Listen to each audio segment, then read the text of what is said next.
तो अमूमन जब सीमाओं या मतलब बॉर्डर्स का जिक्र होता है तो दिमाग में एक बहुत ही स्पष्ट और भौतिक तस्वीर उभरती है ना? हाँ बिल्कुल।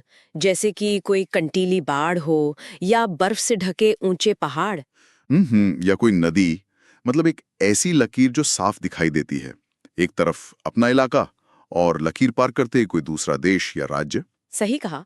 और सदियों से दुनिया को इसी तरह से देखा और समझा गया है, एकदम ब्लैक एंड वाइट, या तो इस पार या उस पार। लेकिन देखिए, आधुनिक युग में ये नजरिया पूरी तरह से अप्रासंगिक होता जा रहा है और यही बात सबसे ज्यादा हैरान करने वाली है। बिल्कुल, क्योंकि जब हम आज की सुरक्षा, प्रशासन, तकनीक और यहाँ तक कि खेती बाड़ी की दुनिया में कदम रखते हैं, तो वो पुरानी लकीरें अचानक मिट सी जाती हैं। एकदम सही। आज का जो परिदृश्य है वो अदृश्य है, कई परतों में बटा हुआ है और सच कहें तो बहुत ही जटिल हो चुका है। तो आज के इस गहन विश्लेषण में हमारा जो मिशन है वो इन्हीं अदृश्य सीमाओं और बदलते हुए दायरों को डिकोड करना है। हम्म। और इसके लिए हम अलग-अलग स्रोतों से सबसे महत्वपूर्ण जानकारियों को निकालेंगे, ताकि बिना किसी भारी भरकम तकनीकी शब्द जाल के इस नई दुनिया की असलियत को स्पष्ट रूप से समझा जा सके। हाँ, क्योंकि ये चर्चा इस बात पर केंद्रित होगी कि कैसे दुनिया एक नए दौर में प्रवेश कर रही है। सैन्य मोर्चों से लेकर गहरे अंतरिक्ष तक और हमारी अपनी धरती की सीमाओं से लेकर डिजिटल निगरानी तक। बिल्कुल।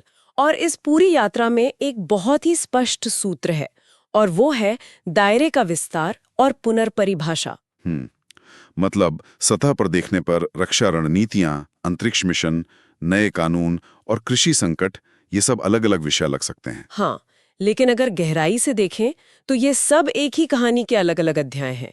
ये कहानी है कि कैसे इंसान और राष्ट्र उन पुरानी सीमाओं को तोड़ रहे हैं जो अब तक उन्हें बांधे हुए थीं। तो चलिए बिना किसी देरी के इस दिलचस्प विश्लेषण की शुरुआत करते हैं। सबसे पहले बात करते हैं उन सीमाओं की जो किसी देश की सुरक्षा तय करती हैं। क्योंकि पारंपरिक युद्ध की जगह अब तेजी से तकनीक ले रही है। बिल्कुल। और यहीं से हमारा पहला विषय सामने आता है। भारत के लिए मल्टी डोमेन डिटरेंस, या जिसे शॉर्ट में एमडीडी कहा जा रहा है। तो चलिए इसे डिकोड करते हैं। हाँ, अब ये एक बहुत ही महत्वपूर्ण अवधारणा है। हम्म हम कल्पना कर सकते हैं कि एक बिसात पर शतरंज खेला जा रहा है, लेकिन यह कोई साधारण बिसात नहीं है। मतलब एक साथ कई बोर्ड्स पर खेल चल रहा है। एकदम सही। एक ही समय में 6 अलग-अलग बोर्ड्स पर मोहरे चले जा रहे हैं। भूमि, वायु, समुद्र, साइबर, अंतरिक्ष और संज्ञानात्मक, मतलब कॉग्निटिव डोमेन। यह शतरंज वाली एनालॉजी स्थिति की गंभीरता को बहुत अच्छी तरह से समझाती है ना? दुश्मन की अगली चाल इन 6 में से किसी भी बोर्ड पर हो सकती है, तो बचाव के लिए हर बोर्ड पर एक साथ नजर रखनी होगी। बिल्कुल। पारंपरिक रूप से सेनाएं अलग-अलग खानों में सोचती थीं। थल सेना का फोकस सिर्फ जमीन पर होता था, नौसेना का समंदर पर। हाँ, लेकिन अब यह रणनीति काम नहीं कर सकती। नहीं, बिल्कुल नहीं। भारत को एमडीडी की सख्त आवश्यकता इसलिए महसूस हो रही है क्योंकि पड़ोसी देशों का, विशेषकर पीएलए का आधुनिकीकरण बहुत तेज गति से हो रहा है। हम्म वो आर्टिफिशियल इंटेलिजेंस और हाइपरसोनिक तकनीक में भारी निवेश कर रहे हैं। सही कहा। इसके साथ ही भारत के सामने हमेशा से एक दो मोर्चे का खतरा बना रहता है। ऐसे में सिर्फ टैंक और लड़ाकू विमानों की गिनती से युद्ध नहीं जीते जा सकते। हाँ, और यहाँ जो कॉग्निटिव और साइबर डोमेन की बात हुई वो तो पूरी तरह से अदृश्य है। मतलब कोई हमला हो भी जाए और किसी को कानो कान खबर तक ना हो। बिल्कुल। इसे रक्षा विशेषज्ञों की भाषा में ग्रे जोन युद्ध कहा जाता है।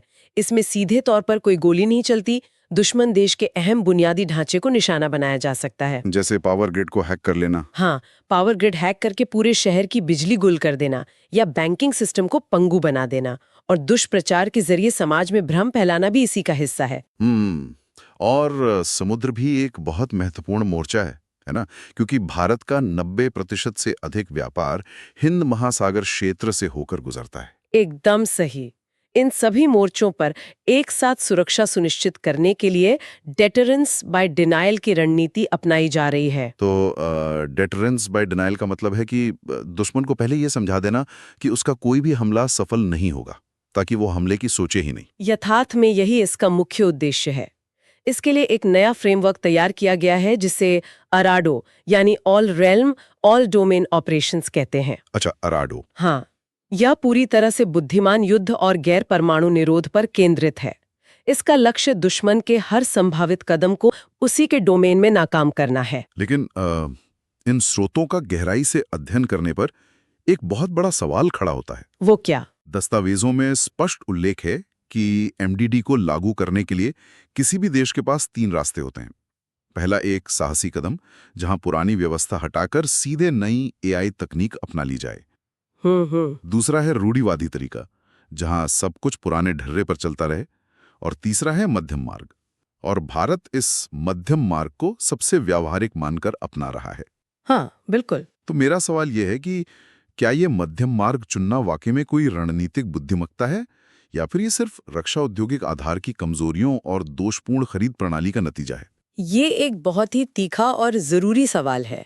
क्योंकि स्रोतों में ये भी जिक्र है कि सेना का जो C4ISR तंत्र है वो अभी भी पूरी तरह से विकसित नहीं है। तो क्या ये मध्यम मार्ग बस एक मजबूरी का नाम नहीं है? देखिए, बाहर से देखने पर ये निश्चित रूप से एक मजबूरी लग सकते हैं, लेकिन अगर सैन्य इतिहास और तकनीक को समझा जाए तो ये एक व्यावहारिक यथार्थवाद है। वो कैसे? किसी भी विशाल सेना का ढांचा रातों रात नहीं बदला जा सकता। मान लिया जाए कि पुरानी प्रणालियों को पूरी तरह से त्याग कर सिर्फ नई एआई तकनीक अपना ली गई है। ऐसे में वो जो बीच का संक्रमण काल होगा, मतलब ट्रांजिशन पीरियड, उस दौरान सीमाएं सबसे ज्यादा असुरक्षित हो जाएंगी। हाँ, ये बात तो है। मध्यम मार्ग का असली मतलब ये है कि सेना अपने मौजूदा प्लेटफॉर्म्स जैसे पुराने टैंकों या लड़ाकू विमानों में नए सेंसर्स और सैटेलाइट कम्युनिकेशंस फिट कर रही है, ताकि एक पुराना टैंक भी एक आधुनिक ड्रोन के साथ रियल टाइम में डेटा साझा कर सके। अच्छा, मतलब पुरानी बॉडी में नया दिमाग फिट किया जा रहा है। बिल्कुल सटीक। और इसी को मजबूती देने के लिए इंटीग्रेटेड थिएटर कमांड की स्थापना की प्रक्रिया चल रही है, और जो खरीद प्रणाली की बात हुई उसका भी समाधान निकाला जा रहा है। हाँ, आईडेक्स के जरिए, है ना? हाँ, आईडेक्स जैसे पहलों के माध्यम से प्राइवेट सेक्टर और स्टार्टअप्स को रक्षा क्षेत्र में सीधे शामिल किया जा रहा है। ये मध्यम मार्ग इसलिए चुना गया है ताकि पुराने की मजबूती और नए की चपलता दोनों का लाभ उठाया जा सके। ये समन्वय बहुत ही दिलचस्प है। और जब बात नए डोमेन में तकनीकी चपलता की आती है तो यहाँ बात सच में बहुत दिलचस्प हो जाती है। हाँ, अंतरिक्ष की तरफ देखना तो बनता है। बिल्कुल। सुरक्षा के लिहाज से अंतरिक्ष एक महत्वपूर्ण डोमेन तो है ही, लेकिन इसी अंतरिक्ष में मानवता ने एक ऐसा कदम बढ़ाया है जो कल्पना से परे है। हम बात कर रहे हैं आर्टेमिस 2 मिशन की, जिसने 1 अप्रैल 2026 को अपनी ऐतिहासिक उड़ान भरी है। हाँ, ये कोई साधारण घटना नहीं है। अपोलो 17 मिशन के बाद, मतलब पूरे 50 से अधिक वर्षों के बाद, इंसान फिर से निम्न पृथ्वी कक्षा की सुरक्षित सीमा को पार करके चंद्रमा की गहराइयों की ओर लौट रहा है। और यहाँ सबसे आकर्षक बात यह है कि ये अंतरिक्ष अन्वेषण में एक नए युग का सवेरा है। ये मिशन सिर्फ एक तकनीकी उड़ान नहीं है, बल्कि विविधता और प्रतिनिधित्व का एक वैश्विक बयान है। सच में, इस क्रू का चयन ही अपने आप में एक कहानी कहता है। इसमें 4 अंतरिक्ष यात्री शामिल हैं, रीड वाइसमैन और विक्टर ग्लोवर, जो पृथ्वी की कक्षा से परे जाने वाले पहले अश्वेत व्यक्ति बन गए हैं। हाँ, और क्रिस्टीना कोच, जो पहली महिला है, और जेरेमी हेंसन, जो पहली बार इस तरह के गहरे अंतरिक्ष मिशन पर जाने वाले गैर अमेरिकी अंतरिक्ष यात्री हैं। लेकिन इन सब के बीच एक सवाल है जो थोड़ा उलझन में डालता है। कौन सा सवाल? भारत का चंद्रयान 3 तो 2023 में ही चंद्रमा के दक्षिणी ध्रुव पर सॉफ्ट लैंडिंग कर चुका है। वो रोबोटिक था, पर उतरा तो था। तो फिर आर्टेमिस 2 का ये बेहद आधुनिक ओरियन अंतरिक्ष यान चंद्रमा पर उतरने के बजाय केवल फ्लाईबाई क्यों कर रहा है? मतलब 7400 किलोमीटर दूर से ही वापस क्यों आ रहा है? ये उलझन स्वाभाविक है, लेकिन विज्ञान की बारीकियों को समझना होगा। आर्टेमिस 2 एक लैंडिंग मिशन है ही नहीं। अच्छा। हाँ, ये एक अत्यधिक जटिल परीक्षण उड़ान है।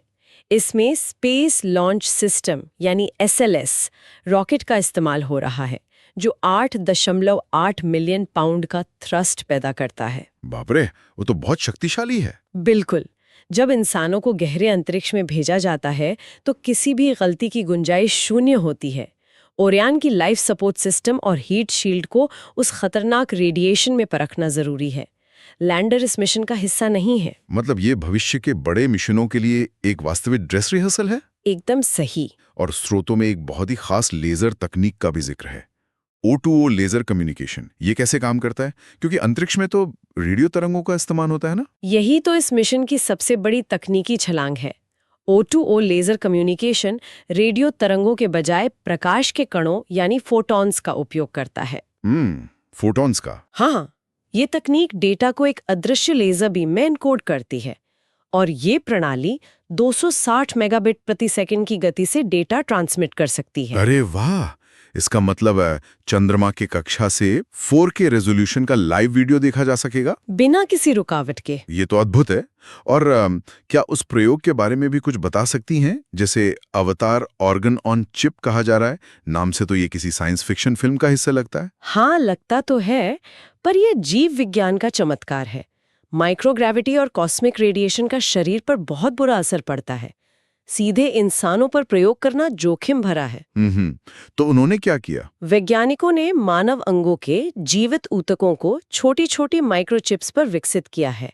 ये चिप्स इंसानी अंगों की तरह बर्ताव करती हैं। अच्छा, और इन्हें अंतरिक्ष में ले जाया गया है? हाँ, ताकि अध्ययन किया जा सके कि रेडिएशन इन जीवित कोशिकाओं को कैसे नुकसान पहुंचाता है। ये डेटा मंगल ग्रह की लंबी यात्रा के लिए बहुत काम आएगा। सचमुच अंतरिक्ष विज्ञान की कोई सीमा नहीं है, लेकिन असीम अंतरिक्ष की इन गहराइयों को नापने के बाद चलिए वापस अपनी धरती पर लौटते हैं। बिल्कुल, धरती पर भी तो बहुत कुछ बदल रहा है। हाँ, ब्रह्मांड में चाहे जितने बड़े कदम रखे जा रहे हों, पृथ्वी पर आज भी भौगोलिक और भाषाई आधार पर सीमाओं को परिभाषित करने का सिलसिला जारी है। इसका एक बहुत ही ज्वलंत उदाहरण 1 अप्रैल को देखने को मिला, जब उत्कल दिवस या ओडिशा दिवस मनाया गया। ओडिशा का इतिहास राज्य निर्माण की प्रक्रियाओं को समझने के लिए एक क्लासिक केस स्टडी है। बिल्कुल। अगर इतिहास के पन्नों में जाएं तो 1936 में ओडिशा भाषाई आधार पर गठित होने वाला देश का पहला राज्य बना था। हाँ, कलिंग के गौरवशाली अतीत से लेकर 1903 की उत्कल सम्मेलनी के लंबे संघर्ष तक। और ये यात्रा यही नहीं रुकी। दशकों बाद 2011 में 96वें संविधान संशोधन के जरिए इसका नाम ओडिशा से बदलकर ओडिशा किया गया। और अगर हम इसे बड़ी तस्वीर से जोड़ें तो दिलचस्प बात यह है कि जो स्थिरता उड़ीसा ने दशकों पहले हासिल की, वैसी ही स्थिरता आज एक दूसरे राज्य में स्थापित होती दिख रही है। आप आंध्र प्रदेश की बात कर रही हैं ना? बिल्कुल।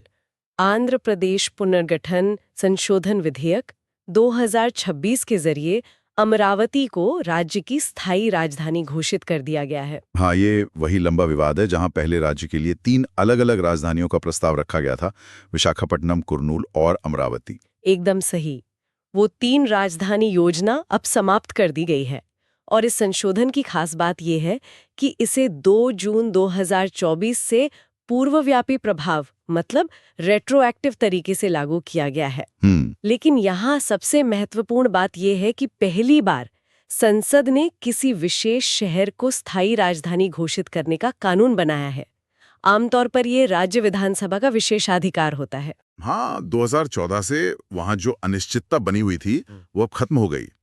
किसी भी राज्य के आर्थिक विकास के लिए ऐसी विधायी स्थिरता बहुत जरूरी होती है। बिल्कुल होती है। और जब किसी राज्य की भौतिक सीमाएं और प्रशासनिक ढांचा स्थिर हो जाता है तो अगला कदम होता है नागरिकों और व्यवसायों के साथ सरकार के संबंधों को सुधारना, व्यवस्थाओं को सरल बनाना। इसे एक एनालॉजी से समझते हैं।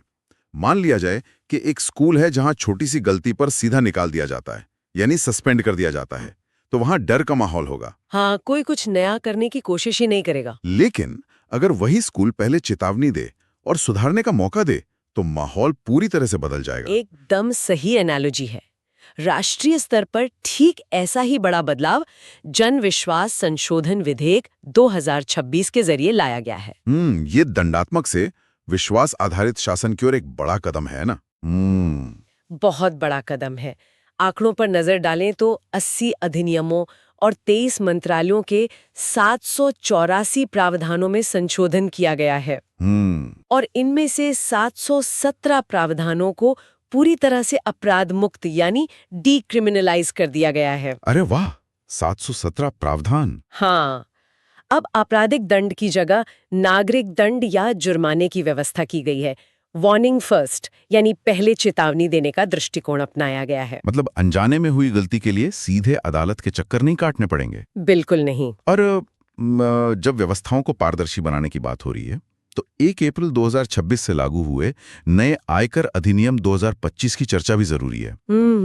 जिसने 1961 के पुराने कानून की जगह ली है। हाँ, इसमें पुराने फाइनेंशियल ईयर के सिस्टम को खत्म करके एक एकल टैक्स ईयर की अवधारणा लागू की गई है और पुराने फॉर्म 16 की जगह अब फॉर्म 130 ने ले ली है। जो कि पूरी तरह से सिस्टम जनरेटेड है। बिल्कुल। लेकिन इस नए कानून में एक पहलू है जो निगरानी की नई सीमाओं को छूता है। अप्रकट आय के दायरे में अब वर्चुअल डिजिटल संपत्ति भी शामिल कर ली गई है।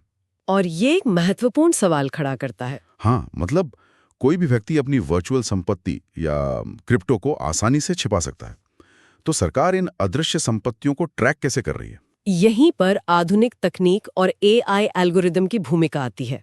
नई एआई प्रणालियां सोशल मीडिया के डिजिटल फुटप्रिंट्स को स्कैन करती हैं। अच्छा। हाँ, मान लीजिए कोई व्यक्ति आय कम दिखाता है, लेकिन सोशल मीडिया पर महंगी एनएफटी या विदेश यात्राओं की तस्वीरें डालता है। एआई इन डेटा पॉइंट्स का टैक्स रिटर्न के साथ मिलान करती है। बाप रे। और क्रिप्टो को कैसे ट्रैक करते हैं? क्रिप्टो वॉलेट एड्रेस जो ईमेल या सोशल मीडिया से जुड़े होते हैं, उन्हें ट्रैक करके ब्लॉकचेन पर विश्लेषण किया जाता है। ये निगरानी का एक अभूतपूर्व स्तर है। लेकिन स्रोतों में एक विरोधाभासी आंकड़ा भी है। वो क्या? इतनी सख्त डिजिटल निगरानी के बावजूद 2025-26 के लिए सकल प्रत्यक्ष कर संग्रह 7.99 लाख करोड़ रहा, जो पिछले वर्ष के मुकाबले 1.9% कम हुआ है। ये सच में सोचने वाली बात है। इतनी पारदर्शी प्रणालियों के बाद भी ये गिरावट क्यों? देखिए, तकनीक ने चोरी पकड़ने के तरीके तो खोज लिए हैं, लेकिन शायद असली अर्थव्यवस्था में कहीं सुस्ती है। और जब असली अर्थव्यवस्था की बात आती है, तो हमें डिजिटल दुनिया से बाहर निकलकर जमीन की हकीकत को देखना होगा। तो इस सब का असल मतलब क्या है, विशेषकर किसानों के लिए? चलिए हरियाणा के कपास क्षेत्र का ही मामला लेते हैं। कपास, जिसे सफेद सोना कहा जाता है। हाँ, 21 से 30 डिग्री तापमान और काली मिट्टी में पनपने वाली फसल, जिसने हमें दूसरा सबसे बड़ा वैश्विक उत्पादक बनाया, आज वही सफेद सोना एक बहुत ही गहरे संकट से गुजर रहा है। और ये संकट सिर्फ खराब मौसम का नतीजा नहीं है। नहीं, आंकड़े बताते हैं कि 2014 से पिंक बॉलवर्म नाम के एक छोटे से कीट ने पूरी कपास की खेती को तबाह कर दिया है। जो उपज पहले 10 से 12 क्विंटल प्रति एकड़ होती थी, वो अब घटकर 3 से 4 क्विंटल रह गई है। किसान को प्रति एकड़ 15,000 से ज्यादा का नुकसान हो रहा है। ये बहुत बड़ी विफलता है। खेती का रकबा 0.72 मिलियन हेक्टेयर से घटकर 0.40 रह गया है। ये कीट बीटी कॉटन तकनीक के सामने इतना खतरनाक कैसे हो गया? देखिए, इसके पीछे का विज्ञान समझना होगा। बीटी कॉटन एक जेनेटिकली मॉडिफाइड फसल है। इसमें एक टॉक्सिन होता था जो इस कीड़े को मार देता था। अच्छा। लेकिन प्रकृति हमेशा रास्ता खोज लेती है। सालों तक एक ही तकनीक के इस्तेमाल से कीड़ों ने प्राकृतिक रूप से म्यूटेशन कर लिया। मतलब उन्होंने प्रतिरोधक क्षमता विकसित कर ली। बिल्कुल, तकनीक पुरानी पड़ गई और कीट इवॉल्व हो गया। ये तो बहुत भयानक है। किसान नुकसान से बचने के लिए कपास छोड़कर धान की खेती की ओर जा रहे हैं, जो कि पूरे पारिस्थितिकी तंत्र के लिए खतरनाक है। धान में बहुत पानी लगता है, जिससे भूजल संकट पैदा हो रहा है। सरकार ने पीएम मित्रा और कस्तूरी कॉटन इंडिया जैसी पहलें की हैं, लेकिन सिर्फ नीतियों से ये जैविक आपदा नहीं रुकेगी। इसके लिए एकदम नए सिरे से नवाचार और शोध की जरूरत है। और इसीलिए युवाओं की भूमिका अहम हो जाती है। इसी संदर्भ में भारत द्वारा आयोजित पहली ब्रिक्स यूथ कोऑर्डिनेशन मीटिंग 2026 का जिक्र करना बहुत प्रासंगिक है। बिल्कुल, जिसकी थीम है लचीलापन, नवाचार, सहयोग और स्थिरता के लिए निर्माण। तो क्या ये युवाओं को इन जमीनी समस्याओं से निपटने के लिए तैयार करने का प्रयास है? एकदम सही। इस मंच के जरिए दुनिया भर के युवाओं को शिक्षा, कौशल और उद्यमिता के मौके दिए जा रहे हैं, ताकि वे नए वैज्ञानिक समाधान खोज सकें। क्योंकि जब तक युवा पीढ़ी आगे नहीं आएगी, तब तक केवल अंतरिक्ष में जाने से धरती की समस्याएं हल नहीं होंगी। से भविष्य की सुरक्षा कैसे साधी जा रही है? हाँ, और अंतरिक्ष में आर्टेमिस 2 मिशन कैसे नई नींव रख रहा है। और धरती पर उड़ीसा दिवस और अमरावती के जरिए हमने राज्य की सीमाओं और स्थिरता को समझा। फिर जनविश्वास और नए आयकर कानून के जरिए विश्वास आधारित प्रशासन को देखा। और अंत में कपास के खेतों के संकट से लेकर ब्रिक्स के युवा नवाचार तक की यात्रा की। इन सब ने मिलकर ये स्पष्ट कर दिया है कि दुनिया कितनी जटिलता से जुड़ी हुई है। बिल्कुल। और इसी जुड़ाव के बीच एक ऐसा विचार है जो गहराई से सोचने पर मजबूर करता है। वो क्या? देखिए, आज हमने अंतरिक्ष में लेजर कम्युनिकेशन और धरती पर वर्चुअल संपत्तियों को ट्रैक करने की बात की। हमारी तकनीकें ब्रह्मांड को नाप रही हैं। लेकिन दूसरी तरफ हमारी सबसे पुरानी अर्थव्यवस्था यानी कपास की खेती एक छोटे से कीड़े पिंक बॉलवर्म के सामने बेबस है। हाँ, ये एक बड़ा विरोधाभास है। तो क्या हम बड़ी तकनीकी छलांगों पर इतना ध्यान केंद्रित कर रहे हैं कि बुनियादी पारिस्थितिक संतुलन और जमीनी नवाचार को पीछे छोड़ रहे हैं? ये सचमुच एक ऐसा सवाल है जो काफी देर तक जहन में गूंजता रहेगा, प्राथमिकताओं पर दोबारा विचार करने को प्रेरित करता है। बिल्कुल। तो इसी विचारोत्तेजक प्रश्न के साथ ज्ञान की इस भूख को बनाए रखने की उम्मीद जताते हुए इस गहन विश्लेषण का समापन करते हैं। जुड़ने के लिए बहुत बहुत धन्यवाद।